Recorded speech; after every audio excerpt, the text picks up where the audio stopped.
Hey, what's up guys, it's DarkArmedDuelist and today doing a Mannadium deck profile. So I'm really excited to do this for you guys because this deck is an amazing deck in the upcoming format and it's just super fun to be able to play. You can synchro summon into some absolutely crazy monsters and make some absolutely insane boards with this deck. So without further ado, don't forget to like, comment, subscribe, hit the bell in there so you can come part of the notification squad, and definitely check out the Patreon down in the description below for all those awesome rewards, like getting your name description in a single video, getting assigned cards in the mail, and even getting to request a deck profile every single month to your Patreon. So without further ado, let's get straight on into this. So first off, we're going to be playing 3 copies of Mannadium Roomheart. This card is a definite 3-up in the deck, and is one of the best cards in the entire deck. That during the main phase, if this card is in your hand, quick effect, you can target one Mannadium monster that you control, or a monster that you control, with 1500 attack and 2100 defense, and destroy it, and if you do, special summon this card from your hand, which is a great effect to be able to use because you can pop your copies of your tuner Mannadium monsters so that they actually replace themselves and special summon this card out to the field, which is a great effect. This card also has the ability, if it's normal or special summon, you can add a Mannadium card from your deck to your hand, which is insane that this card can search any Mannadium card that you need from the deck. We then play 3 copies of Fearless. Fearless is awesome in the deck as an extender because it has the ability that if you control a Visa Starfrost or a monster with 1500 attack and 2100 defense, you can actually special summon this card from your hand, which is a really good effect. And if this card is destroyed by battle or by card effect, you can special summon out another copy of this card from your deck. Also, during the battle phase this turn, synchro monsters you control gain 500 attack points, which is pretty good to help you OTK the opponent. We then play 3 copies of Meek. Meek is absolutely crazy in this deck. This card is such a good extender because it has an ability just like your copy of Fearless that if you control Visa Starfrost or a monster with 1500 attack and 2100 defense, you can special summon this card from your hand, and if this card is destroyed by battle or by card effect, you can special summon another copy of Meek from the deck. Then you can increase its level by 2, giving you a level 4 tuner on your side of the field, so you can go in for some serious synchro plays, which is really good. We then play 2 copies of Visa Starfrost. I feel like 2 is totally fine in the deck. In playtesting, I really didn't like 3 because it bricked a little bit in the hand, but this card is really good to be able to play as a 2-of in the deck because the deck revolves around this card. It's very searchable in this deck for all the different field spells that we're playing and all the cards that can actually search it in this build, so this card is just a really good 2-of in the build, but the entire deck revolves around this card. We then play 2 copies of Rykard. Rykard is really good because if you control a Scareclaw monster, you can actually special summon this card to your side of the field, which is really good about this card. I love that about this card, and it's just absolutely crazy that when this card is normal or special summon, you can also search a Scareclaw spell or trap from your deck to your hand, which is always going to be your copy of Scareclaw Arrival that you're actually going to search, which is a monster reborn for Visa Starfrost or Scareclaw Rykard, which is absolutely insane. This card is just so good in the deck and a really good 2-of to combo in this particular build, so you can go in for more plays.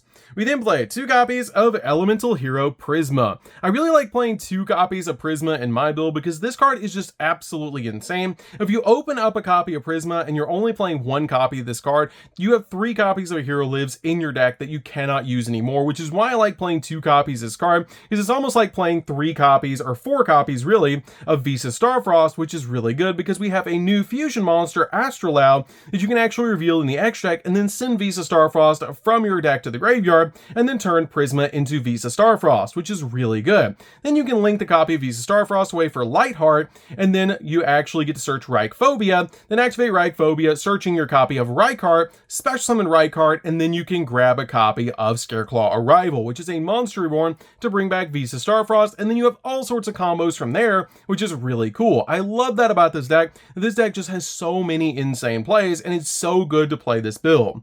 We then play 3 copies of Ash Blossom. Ash Blossom's really good as a 3-of in the deck, just to stop your opponent from touching the deck, and it's a really good hand trap in this build. We then play 2 copies of Nibiru. Nibiru is really insane just to break your opponent's board, and it's a definite 2-of in this build. It's super helpful to be able to break your opponent's board with this card. So, that's it for the monsters, guys. Let's get into the spells. So for the spells, we're going to start off with a single copy of Terraforming. Terraforming is really good because we have a bunch of targets in the deck that we can actually search off this card. We then play a single copy of Rhoda. Rhoda is really good in this deck as a 1-0 because we can actually search a bunch of different warrior monsters in the deck off this card. So this card is a definite 1-0 in the build. We then play a single copy of Imaginings. Imaginings is really good in this deck because it actually helps you draw cards because you can reveal a Mannadium monster or Visa Starfrost in your hand, draw 2 cards, and then place 1 card from your hand on the bottom of your deck, which is a pretty good effect just in case you need to draw some cards in the deck. It is searchable, which is why we're just playing a single copy of this card. You can also banish this card from the graveyard and then target a monster you control with 1500 attack and 2100 defense and treat it as a tuner until the end of the turn, which can come in handy every so often. We then play 2 copies of Scareclaw Arrival. Scareclaw Arrival is really good as a 2 of the deck, as this card is searchable off of Rykart, and it can bring your copy of Visa Starfrost or Rykart back from the graveyard to your side of the field. So this card is really helpful in the deck. Even if you draw into a copy of this card, you can just use it as a monster reborn, which is why I play 2 copies of this card in the build. We then play 2 copies of Rykephobia. Rykephobia is definitely a 2 of the deck, because when this card is activated, you can add a Scareclaw monster or Visa Starfrost from your deck to your hand, so you can actually search from your deck your copy of Rykart or Visa Starfrost, which is really good. We then play 3 copies of Peaceful Planet. Peaceful Planet is so good in this deck. This card is so helpful. It has the ability that when this card is activated, you can add a Mannadium monster or Visa Starfrost from your deck to your hand. And it also has the ability that light monsters that you control gain 100 attack for each tuner that you control and in your graveyard. And if a face-up tuner that you control is destroyed by battle or by card effect, you can target one of those monsters and special summon it, which is a really good effect to be able to do to just bring back the tuner that you pop with one of your effects. I love that about this card, and it's just so helpful to extend your plays, and it's the searcher of the deck. We then play 3 copies of Mannadium Absession. Absession is so good and just helps you get to your Peaceful Planet extremely quickly, because it just has the ability that you can target a monster you control and destroy it, and if you do, add a Peaceful Planet from your deck to your hand. Or if you control Peaceful Planet, you can add a Mannadium spell or trap instead, except another copy of this card. And you can banish this card from your graveyard and then special summon a Visa Starfrost or 1 monster with 1500 and 2100 defense from your hand, which is a great effect just to extend your plays. We then play 3 copies of A Hero Lives. A Hero Lives is really good in this deck to be able to summon your copy of Prisma directly from your deck if you don't control a monster on the field. This card is great as a 3F and just really good to be able to put your copy of Prisma on the field so you can reveal your copy of Astrolabe and turn it into a copy of Visa Starfrost. So that's it for the spells, guys. Let's get into the traps.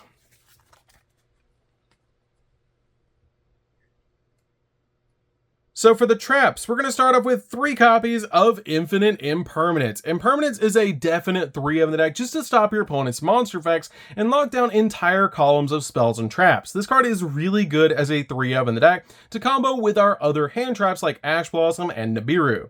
We're then playing a single copy of Mannadium Reframing. This card is an insane counter trap that is searchable in the deck, which is why we're just playing a single copy of this card. It has the ability to when a spell or trap card or a monster effect is activated while you control a synchro monster, negate the activation, and if you control Visa Starfrost or a monster with 1500 attack and 2100 defense on your field or in your graveyard, you can destroy that card and negate that card, which is just absolutely insane to be able to do that. It's such a good counter trap in this deck. It also has the ability that you can destroy and negate that card, and then also you can banish this card from the graveyard and then target up to 3 of your Mannadium monsters in your graveyard and shuffle them into the deck, which is really good just to be able to recycle your cards. This card is a great counter trap, but you really only need a single copy of this card because it's so searchable. So that's it for the main deck, guys. Let's get into the extra deck.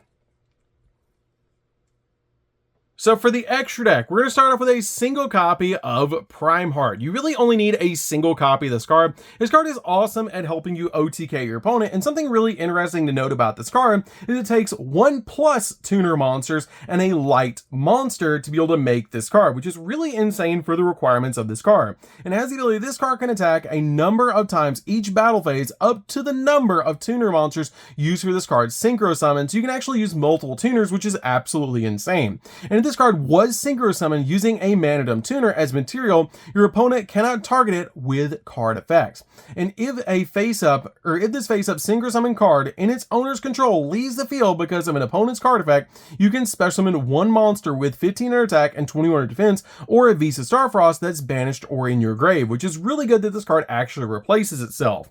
We then play a single copy of Chaos Angel. Chaos Angel is one of the most broken cards in Yu-Gi-Oh! Now, and it's super easy to summon to your side of the field, because this card just basically requires a light monster and a dark monster to summon to your side of the field. And for this card synchro summon, you can actually treat a light or a dark monster that you control as a tuner monster, which is so good. If you actually put a light and a dark monster into this card, you're going to get the maximum value out of this card, because if you use a light monster, then synchro monster you control are unaffected by your opponent's monster's activated effects, and also if you put a dark monster, then monsters that you control cannot be destroyed by battle, which is really crazy. And if this card is special summoned, you can target one card on the field and banish it, which is just really easy to do and great spot removal.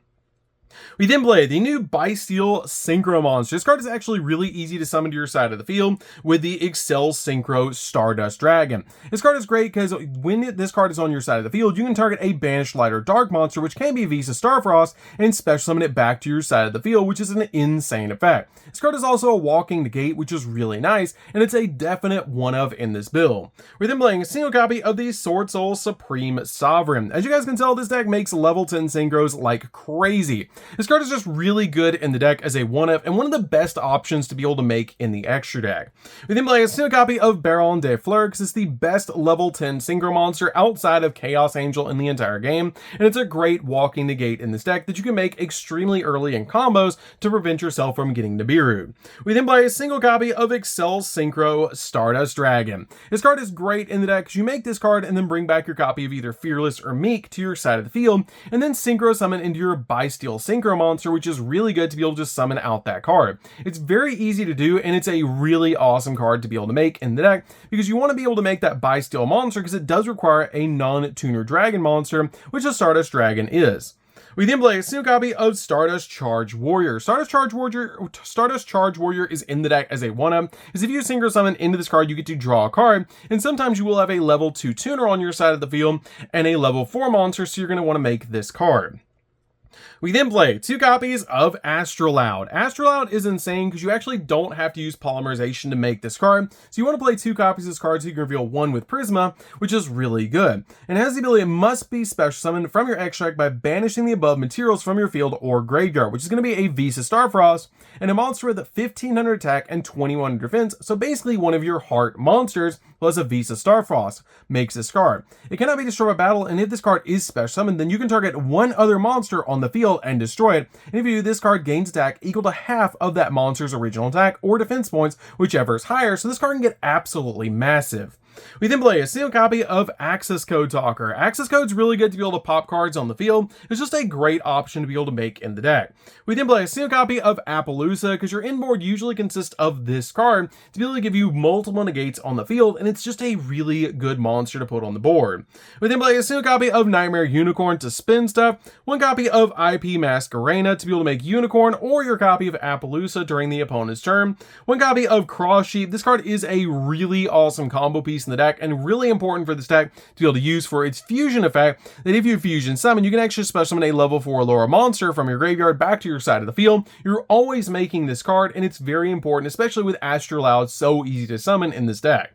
We then play a single copy of Lightheart. Lightheart is really good because you can either use Visa Starfrost or a Scareclaw monster to make this card, and when it's summoned to your side of the field, you can actually use the ability to search out Reichphobia directly from your deck to your hand. And if you control Visa Starfrost, you can actually special summon this card back from your graveyard, which is a great effect just to extend your plays. But that's a once per duel effect. So that's it for the deck, guys. I hope you did enjoy. This deck is super fun to be able to play. If you guys have not played a Mannadium yet, you should definitely give this deck a try. I absolutely love this deck. It has some really cool combos, and it's really, really fun to be able to play. So that's it for this one, guys. Don't forget to like, comment, subscribe, hit the bell there so you can come part of our notification squad, and we'll see you guys in the next video. See you later, guys.